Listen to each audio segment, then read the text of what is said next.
Bienvenue à Destination WDW. Aujourd'hui, je suis très heureux parce qu'encore une fois, on retrouve notre ami Michel. On poursuit notre série Showtime et on va se déplacer, voyager jusqu'en Europe aujourd'hui. Donc, bien hâte de discuter avec Michel de tout ça. On commence ça immédiatement. Pour planifier un voyage magique au Walt Disney World Resort, vous écoutez Destination WDW.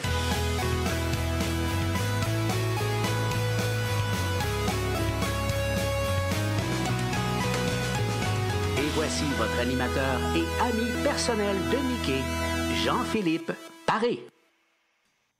Salut Michel, comment ça va? Hey, salut Jean-Philippe et tout le monde qui nous écoute, qui sont avec nous, qui nous regardent ou nous écoutent. Je suis super excité. On arrive bientôt sur la fin de notre série. On a encore des beaux spectacles et des belles parades à se remémorer. Oui, pour aujourd'hui, on s'en va en Europe. Et pour l'occasion, Michel, j'ai vu ma casquette de cast member de Disneyland Paris. Oh! T'es-tu sérieux? Ben oui, c'est un cadeau que j'ai eu d'amis européens qui m'avaient apporté ça. Donc, c'est une casquette officielle de cast member de Disneyland Paris. Très C'est heureux. magnifique. Bravo, je suis content pour toi. Wow!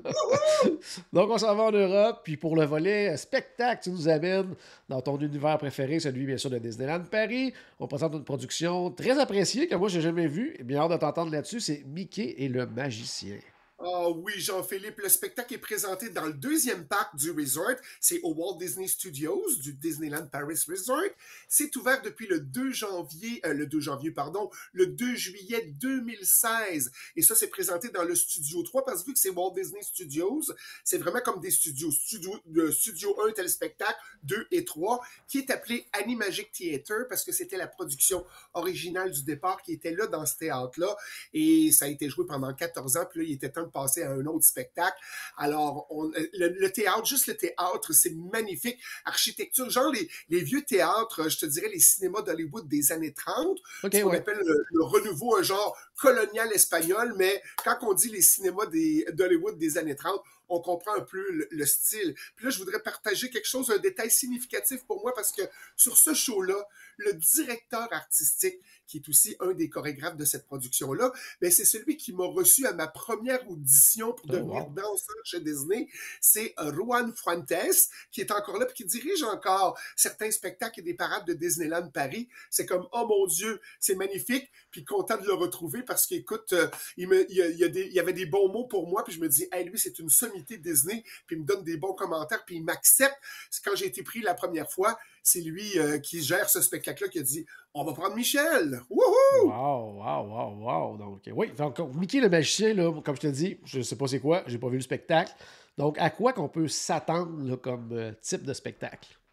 Ben c'est sûr, on dit Mickey et le magicien, donc c'est un spectacle de magie, mais Oui. ça met en vedette Mickey Mouse, OK? C'est accompagné de plusieurs personnages, mais pas les personnages qu'on est habitué de voir autour de lui, mais plein de monde. Donc, on parle de la bonne fée marraine dans Cendrillon, on parle de Lumière dans La Belle et la Bête, c'est lui qui va gérer ce bloc-là, Rafiki qui va gérer le bloc du Roi Lion, le génie d'Aladin, pour Aladdin, et Olaf et Elsa pour La Reine des Neiges, et plusieurs danseurs style Broadway, mais d'une qualité incroyable. Et c'est rare qu'on voit dans les chorégraphies de Disney du tap dance, vraiment des bons danseurs de claquettes là, de tap dance à la Broadway. C'est magnifique. Wow. Puis Mickey, lui, est-ce qu'il est dans cette histoire-là, est-ce qu'il est maintenant là, dans la lignée des grands magiciens de ce monde? C'est sûr qu'il l'espère beaucoup. Il aimerait ça bien le devenir, mais c'est pas pour tout de suite parce qu'il va arriver plein de mésaventures. Sauf que pour illustrer vraiment les origines de la magie, ce que l'équipe Disney a fait, les Imagineers, c'est vraiment d'aller concevoir et d'aller chercher les origines européennes des illusionnistes et des magiciens. On parle de Georges Méliès. C'est un film vraiment qui a fait, là, ça s'appelle comment? Voyage dans la Lune. C'est le fameux film où on voit une lune, puis il y a un télescope qui rentre dans l'œil de la lune. C'était fait en 1902. Donc, on est parti de ces origines-là, des illusions. Puis, on a parlé aussi un célèbre magicien, mais là, pas un magicien d'aujourd'hui. Ses temps forts à lui, c'était 1845, mais il s'appelle Robert Houdin, de son vrai nom... je sais pas si c'est Jean-Eugène. Oui, Jean-Eugène Robert. Mais magnifique pour nous, les gens de Disney. On est allé à la Maison de la Magie. C'est pas à Paris. Il faut se déplacer en région. C'est dans la ville de Blois. Puis on fait la Maison de la Magie en l'honneur, justement, de Jean-Eugène Robert pour faire vraiment ça. Puis c'est comme, il y a vraiment des affaires qui sortent de la fenêtre. Puis c'est vraiment magique. Puis là, on s'est servi de tous ces éléments-là pour dire, on va faire un spectacle. Mais, je vais être honnête par contre, il ne s'agit pas là d'un spectacle de magie traditionnel, classique comme on connaît, là, Oui. et les illusions sont au service de l'histoire, puis c'est génial. Mais là, c'est créer des effets scéniques.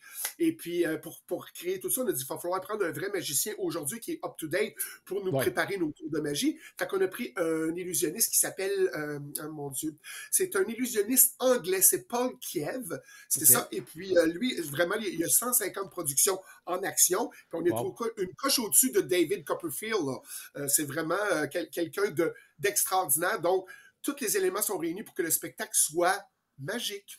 Oh, wow. Tu as mentionné le mot illusion à quelques occasions. Justement, est-ce qu'il y a plusieurs illusions durant ce spectacle-là? Est-ce que tu peux nous parler aussi peut-être de quelques tours là, qui t'ont plus impressionné?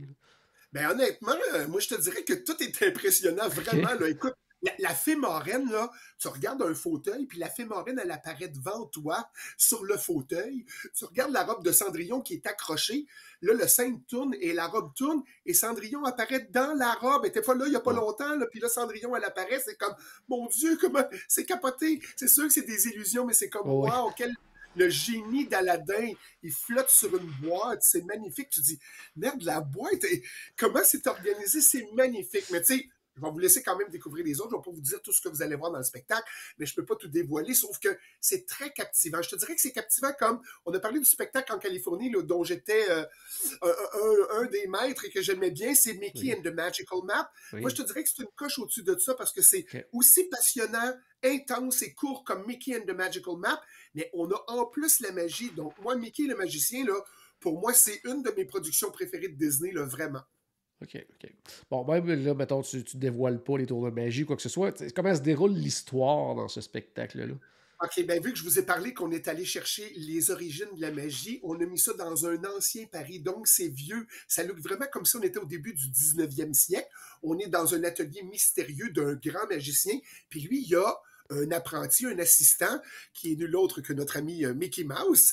Puis là, la nuit, elle tombe, puis là, il dit, avant que la lune disparaisse, il faut que tu fasses le ménage et tout ça de l'atelier, puis après, je vais t'aider à devenir magicien.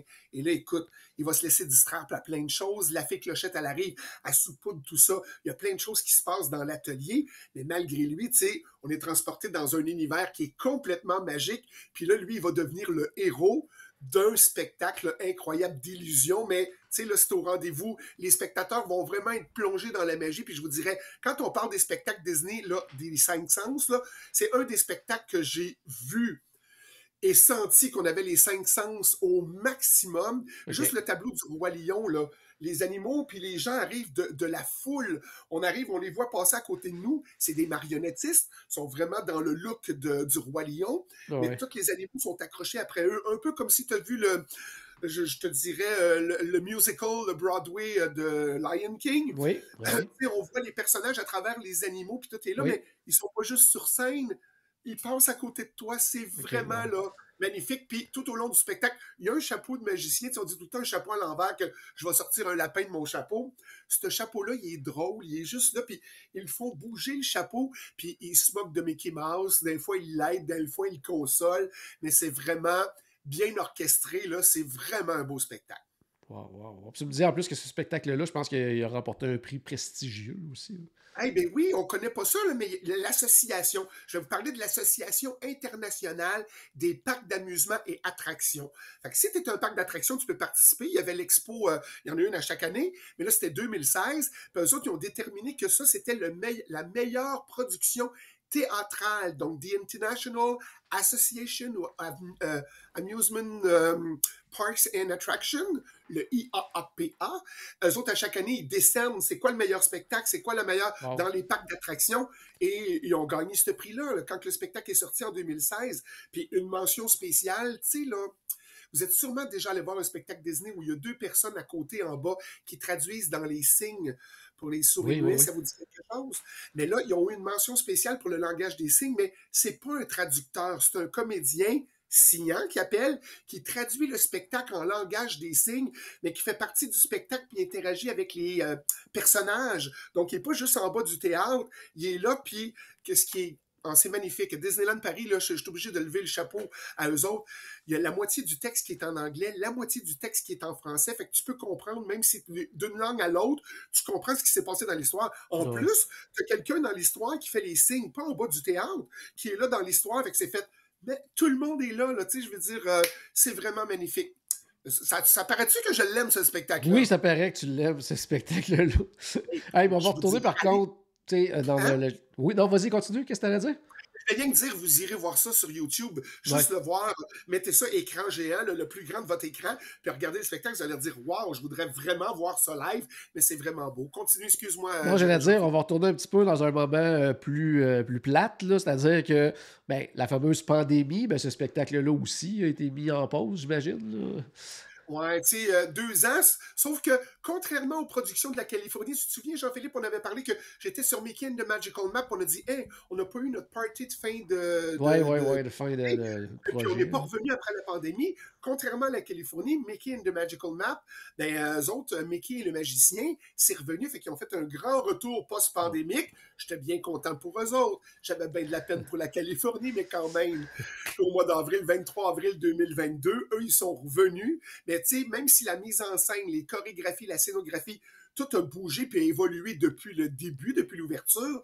Là, on tombait dans les festivités du 30e anniversaire de Disneyland Paris. Fait que c'est comme, wow, on va ajouter, parce que je dois dire que même si on reconnaît tous les thèmes Disney, ils ont créé et composé un thème spécial qui s'appelle Let the Magic Shine.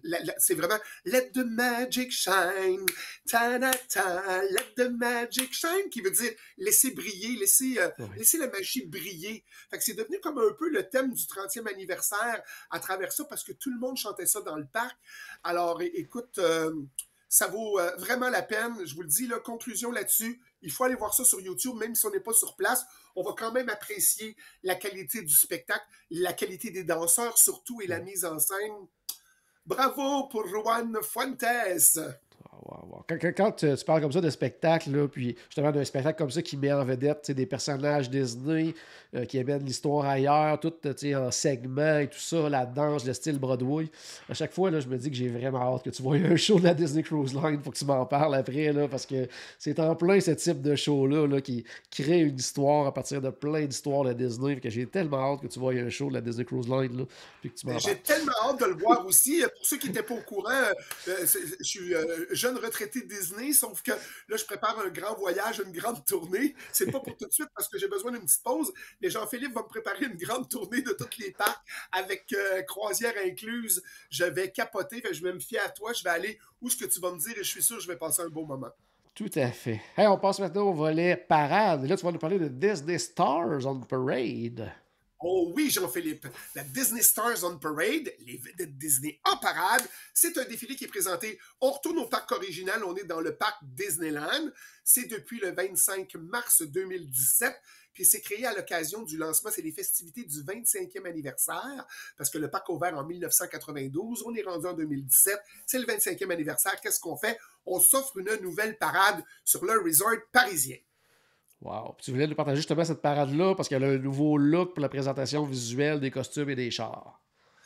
Oui, effectivement, parce que, tu sais, concernant juste les costumes, là, c'est des personnages qui portent des costumes du style, je sais pas si vous connaissez l'expression steampunk. Oui. C'est un look de l'époque, tu sais, vieillot, là, c'est vraiment Jules Verne, mélange de cuivre, bronze, mécano, des chapeaux avec des lunettes. Vraiment, c'est un style qui est appelé, on appelle ça les explorateurs de l'avenir.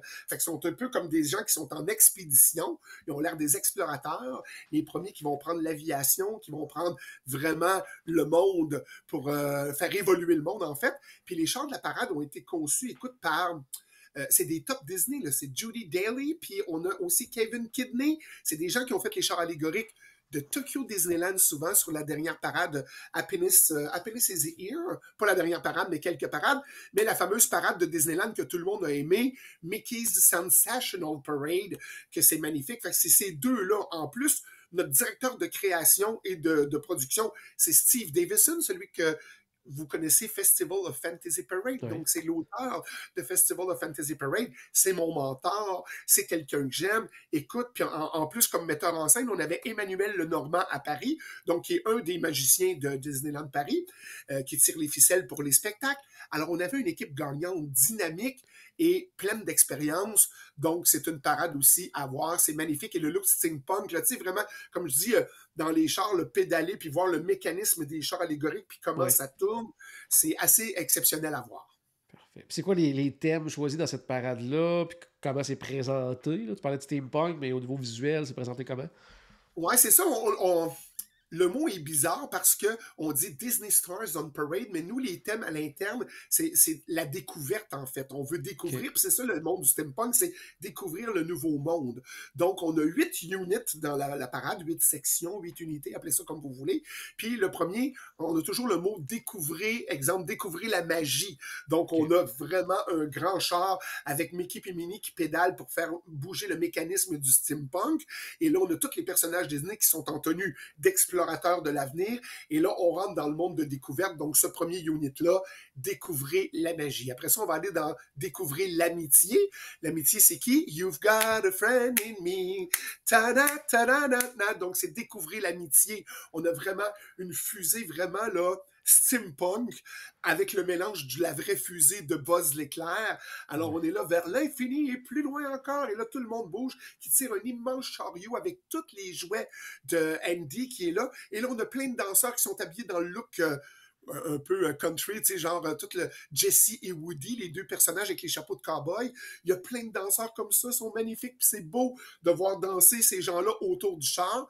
Et pour nous amener à la section 3, en fait, découvrir l'aventure. Alors, qui nous amène à l'aventure? On est dans la jungle, on est dans la forêt, on a Simba, tous les personnages du livre de la jungle, Mowgli, Kaa, tout le monde est là. C'est super bien fait et on sent vraiment l'ambiance comme si on entrait dans la jungle. Puis là, on a là Simba qui trône, là, vraiment le roi de la savane. C'est vraiment magnifique.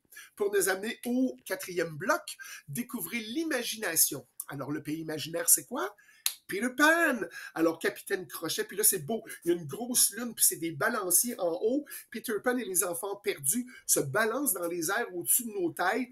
C'est vraiment magnifique. Et après ça, on s'en va où? J'étais rendu où? Le bloc 4? Oui, le bloc 5, maintenant, c'est découvrir le nouveau monde. On s'en va sous l'océan, mais attention, on s'en va pas dans celui de Ariel et la petite sirène, on s'en va dans l'océan, le monde de Nemo. Alors, on a une immense tortue, c'est Crush qui est là, avec tous les enfants, ses enfants aussi, les petites tortues qui se promènent, plein de bulles qui sont envoyées dans la foule, les guests reçoivent plein de bulles, puis là, c'est vraiment génial, là, de voir la big tortue, puis tout le monde qui bouge tranquillement. On a l'impression que quand on regarde le char, on se dit, voyons, on est-tu dans l'eau? Les bulles, puis ça flotte, c'est vraiment intéressant. Il nous reste 2 tableaux avant le final. Découvrir l'enchantement. Eux aussi ont le même tableau que nous, on a en Floride dans le Festival of Fantasy Parade. On parle de Steve Davison, donc c'est le même tableau. On a Maléfique qui est sous forme du dragon cracheur de feu, qui terrorise les visiteurs du parc, mais le nôtre n'est pas pris en feu. Nous, il est encore correct. Le nôtre est tout est parfait. Il n'y a pas eu de drame. Puis le dernier bloc avant le final, c'est découvrir la romance. Donc, on a plein de calèches qui arrivent et toutes les coupes Disney, les princesses Disney avec le prince sont autour de Aurore qui est au centre avec le prince Philippe qui va venir rejoindre parce qu'il est en train de combattre Maléfique. Mais c'est comme wow, avec les 3 fées marraines qui se promènent, qui flottent sur le parcours. C'est magnifique, c'est super beau. Puis on arrive au final. Qui on a mis dans le final? Bien évidemment, Anna et Elsa qui ferment le cortège avec un traîneau qui est gigantesque, qui est géant, qui est tiré par Sven, puis qui est monté par Olaf. Mais écoute, ça a un look nordique, très féerique, puis ça fait vraiment une belle parade. Fait que celle-là aussi, je vous invite, vous devriez, si vous avez un moment, aller la visionner, la Disney Stars on Parade sur YouTube, puis vous allez passer un beau moment, je vous le garantis. Fait que c'est ce qui complète notre épisode d'aujourd'hui, Jean-Philippe, que la magie tourbillonne autour de vous. Mais là, il ne faut pas manquer notre prochain épisode. On sera en direction de Disney's Hollywood Studios, puis on s'en va dans les coulisses de Beauty and the Beast, La Belle et la Bête, le spectacle qui est là depuis pratiquement le début de l'ouverture du parc.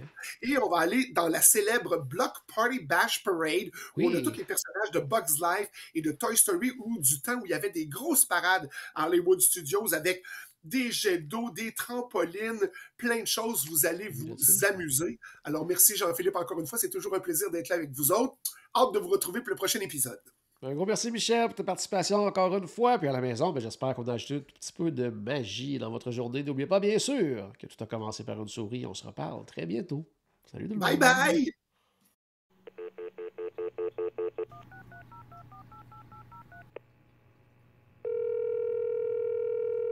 Bonjour, c'était Destination WDW.